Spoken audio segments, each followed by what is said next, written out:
All right, Bob, we're going to do things a little bit differently. I think this is kind of fun. We're talking to other industry experts. And who do we have today? Well, today we have my go-to guy for powders, metal powders for thermal spray. I have Dave Bielec here. He's from a company called Surface Flow Technologies. And when I have questions or needs for thermal spray metal powders, alloys, spray infused powder, he's the guy I go to. Dave, welcome on our little podcast here, and glad to see you here today. And hey, let's kick it off. Why don't you give us a little bit of a background, like how'd you get into powder metallurgy, and how'd you ever get into dealing with these metal powders? Yeah, it's kind of a interesting, convoluted way that I got into this industry, and it's good to be with you this morning. I actually entered the powder metallurgy industry through welding. So I was educated in welding technology. So I went actually through a vocational technical welding program as a young man, and started working in the welding industry, and actually worked as a welder, a hands-on welding guy for a while. Decided I wanted to do some more things on the technical side. So I went to school at night at Henry Ford Community College here in Detroit. And I got a job at the Enrico Fermi Unit 2 nuclear facility. And I got into the welding engineering department there. And I worked as a technician in the welding department while I was going to school. And then after working there for a while, I pursued a what they call a CWI, which is a Certified Welding Inspection Certificate, which I was able to achieve. And I passed the test with the full CWI level, even though I didn't have yet the experience level to qualify. So after 6 months of additional work at Fermi, I was able to upgrade my certification to a full CWI. And then I worked for about another 7 or 8 years in the nuclear industry, working at a few different nuclear facilities as a welding engineer. And so in my early part of my career, I was involved more in conventional joining, mainly high pressure pipe welding, but I also worked once for an HVAC contractor doing sheet metal welding. So that's kind of how I started my career. As I looked I had been dating, I had a long distance relationship with my now wife, and I was looking to settle down because I was traveling a lot, because nuclear industry is construction, right? So you're kind of moving around quite a bit. So I looked to get back to the Detroit area, and I found a job with Wall-Colmanoy Corporation as a technician in their lab, doing weld deposits, hard-facing deposits. And I was a hands-on guy. I knew how to weld, and so that was something they were looking for. And so I came to them, and then quickly was promoted to the lab manager position, where I kind of worked on all kinds of R&D projects for powders. We had a small atomizer there, so I began to do atomizing trials and atomizing our own R&D materials. So I got very involved in applications and material development. And it was a very good kind of launching pad for me, because I had access to a lot of good facilities to take powder all the way from raw material to the deposit on the part. So that was good. And so I worked there for several years and kind of worked my way through the ranks there, and eventually became the technical director at Wall-Colmanoy after being there for 18 years. Then I had an opportunity to work for Sulzer Metco after that. And because of some of my atomization experience, they kind of brought me in as a process engineer working on atomizing processes.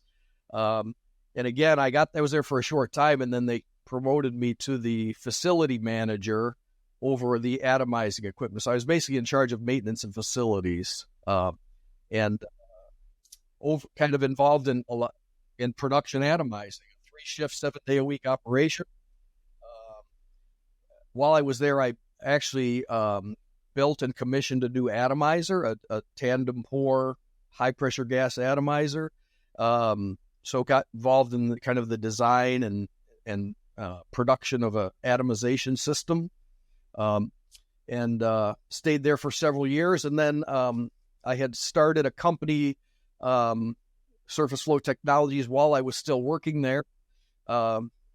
in my spare time, which was very limited when they gave me that promotion. But we were mainly focused on brazing aids at the time.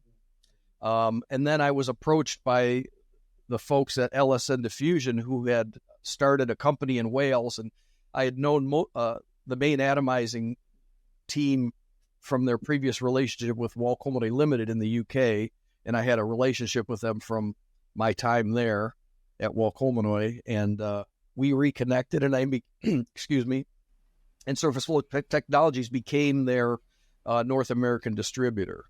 And so that relationship started in 2013. So Dave, that's really fascinating. I didn't know all that history on it, but it explains a lot. You've had a really good background in the analytical tools for making powders, and you've had a fabulous background in how to manufacture the powders. So that is why you're my go-to guy, because you have an in-depth understanding that most people don't even come close to. So when we're looking at special applications or looking at hard to solve problems, Dave's a tremendous help there. So Dave, you mentioned something called an atomizer, which is going to kind of lead into another set of questions. First of all, we want to talk about thermal spray powders for the most part. I know you dealt a lot with welding powders, and one of the questions will be, what's the difference? But typically, we classify the thermal spray powders into kind of three main categories. We have the ceramics, which are basically metal oxides. And we have the metals and the alloys, metal alloys. And then we have the carbide powders. They're almost like a whole separate category for HVOF. So today we're going to focus on just metals and alloys, metal alloys, which also we'll talk about spray infused powders, which you could almost classify as a whole separate set of powders onto themselves. But we'll be focusing on the metals and metal alloys for the most part. So you had mentioned you had a lab atomizer. What's an atomizer, and how do you make these metal powders? Well, an atomizer is basically the device that converts the metal into particulate. I mean, there are other ways to do it. You can do it mechanically, but the main kind of the predominant method is by high pressure gas atomization or water atomization. So basically, what you're doing is you're making an alloy by melting it. So you're adding the kind of a recipe of constituents together to make a formulation, perhaps chromium, perhaps iron, nickel, cobalt, whatever the constituents are in that recipe or that specification. And then you're melting them into a continuous alloy. And then what an atomizer does is basically most of this material is melted, from my history, is in coreless induction furnaces, which is basically like a electromagnetic coil around a refractory pot, which is a ceramic pot. And then once the material is melted, you pour it into a tundish, which is another kind of refractory pot that has a hole in the bottom of it. And as the material pours through this bottom hole, it's impinged upon with high pressure gas, or perhaps water jets in the case of water atomization, to basically, as the pressure of the atomizing media, the gas and or water hits the stream of molten metal, it basically kind of fragments it into metal droplets that solidify and form powder particles. So if I take my Windex bottle and I pull the trigger on it, I'm taking liquid and using high pressure gas that's generated from that little pumper I'm using with my hand, and it becomes very, very fine liquid particles spraying out the front of my Windex bottle. Is that pretty much what is happening with the metal? It's pretty much a very similar phenomenon, a similar technology. Other than being a water-based liquid, it's molten metal. Temperatures. Much more viscous and much higher temperature, and you're just hitting it with a jet of something to blow it into particles. That makes sense. And it's kind of interesting is actually in thermal spray, we kind of do the same thing again, where we'll take that powder that you made and we'll remelt it and we're going to reatomize it and we're going to spray things with it. So it's a very similar kind of process. So we talked about how you made these powders. So you atomize it. Now it's a liquid. How does it become a solid powder? What's the process where it becomes? How does that happen? Well, I mean, it's liquid because it's elevated temperature to above its melting point, and obviously, when you're hitting it with a high pressure gas jet or water jets, for that matter, you're also removing the heat from it and quenching it very rapidly. So, one of the important things is, And all this is all done inside of a vessel. So if you could picture underneath this tundish, which is the ceramic pot with a hole in the bottom of it, there's an atomizing vessel, which is nothing more than a tank. Okay, it's a tank which is typically purged to remove the oxygen from it.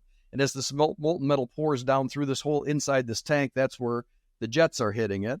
And, the object of the game is to get it cool enough by the time it gets to the bottom of this vessel that it's solid, so that it doesn't thermal spray coat the bottom of the vessel. So you want the molten particles to solidify before it hits the bottom of the tank and becomes a powder then. So It's pretty spherical at that point then. It's basically a round powder that's down at the bottom of the vessel. Right. If everything is done right, this material will be sheared off as a ligament, and any kind of a liquid particle is going to want to sphericize. So as long as it has enough time to do that before it solidifies, it will be a nice round particle. Yeah, for the physicists out there, it's surface tension, right? The surface tension makes it go into a round particle. How are the thermal spray powders different from the welding powders that you kind of trained on? Where's the similarity and where's the difference? Well, I mean, from the standpoint of metals and alloys, there's not a whole lot of difference, really. I mean, the specification is dictated by the properties of the material that you're looking for, depending on what its end use is. And generally speaking, the different processes just are dictated by the size of the particle size distribution of the specification required for that process. So for like powder welding, which, putting something through what we call a puddle torch in the industry, or a powder welding torch, as some folks call it, which is more prevalent in Europe. They use that terminology. Use a relatively fine powder for the most part, which is like below 106 microns or 140 mesh, but it can go all the way down to like 20 microns. But if you're actually thermal spraying something through like a flame spray gun, you typically want to take a lot more of the fines out of it. You had mentioned something. I want to back up a little bit. You talked about size, and you used two different terms. You used mesh and you used microns. So why don't we talk a little bit about how do we determine what size these powders are? How do you measure that? How do you separate them? How do you classify them? How do you do that? Yeah, well, first of all, when you atomize powder, you atomize a relatively broad size distribution, what's known as the Gaussian curve. So you have everything from, something around, 60 mesh, which is like 212 microns, all the way down to single digit microns, very, very fine, below what mesh can measure. So you have this wide curve, and then based on the intended final use, you're going to sieve or classify that material down to the required size specification.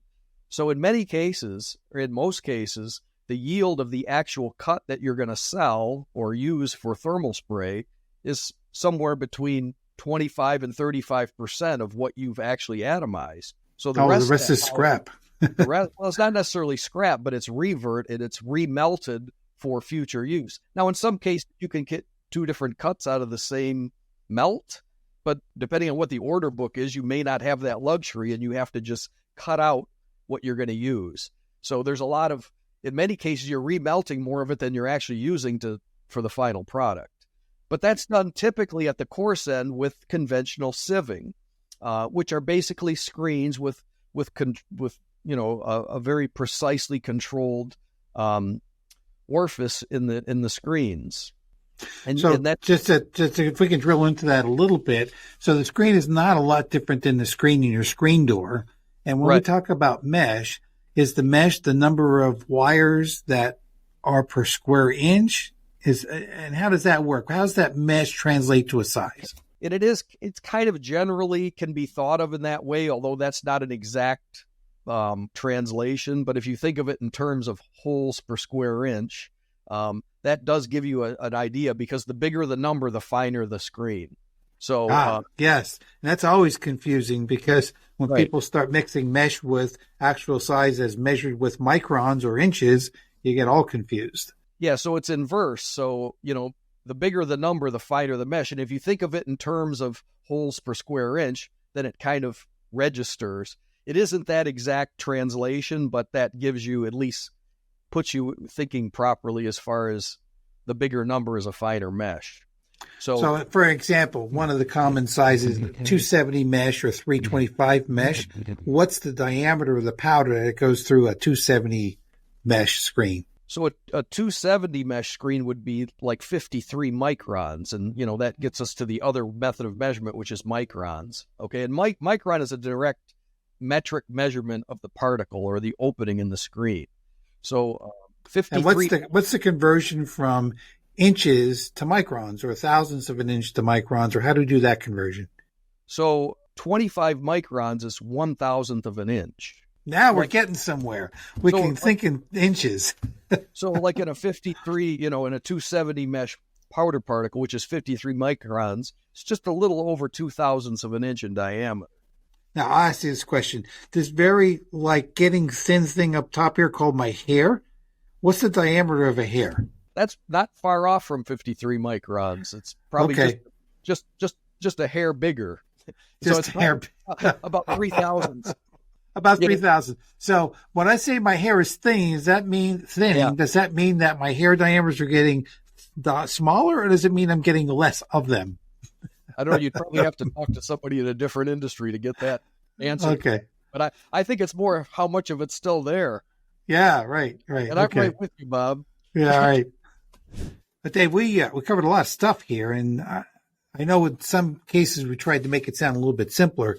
So for those of you watching, if you got questions, you can call me, Bob, at 724-229-5791 here at Thermal Spray Depot, or drop me a line at bob@thermalspraydepot.com. And hey, Dave, what's your contact information if they want to come to you direct? Yeah, if people need additional information about some of the technical things we talked about, or if we can help in any way to help you tackle your problem, you can contact me directly at 734-309-8645.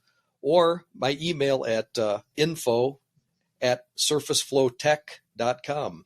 That's SURFACEFLOW.com.